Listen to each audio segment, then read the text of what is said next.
કેશોદના ઇન્દિરાનગર વિસ્તારમાં પ્લોટના કબજા અંગે પરિવારમાં મારામારી થતા નોંધાઈ ફરિયાદ।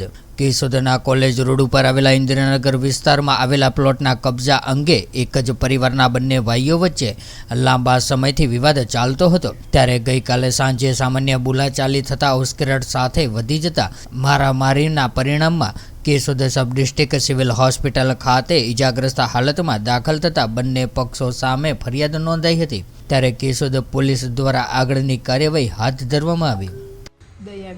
દયાબેન ગોવિંદભાઈ ચાણપા। શું બનાવ બન્યો? અમારે ત્યાં પ્લોટ અમારો લીધેલો છે ને અમારો 22 વર્ષથી ત્યાં કબજો છે, તો અમારા દેર ને મારી દેરાણીને અમારી ઉપર અત્યાચાર કરે છે ને અમને આમ મારી નાખવાની ધમકી દે ને અમારે 3 થી 4 વખત અમારા કેસ થયા તો એ પોલીસવાળા કંઈ જવાબ નથી અમને દેતા।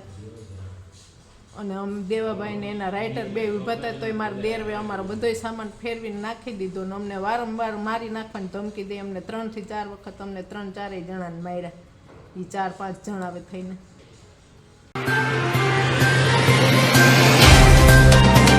तो व्हाट्सएप, ट्विटर, फेसबुक, इंस्टा जहाँ भी आपका अकाउंट है, इसे शेयर बटन के द्वारा वहाँ पर शेयर करें।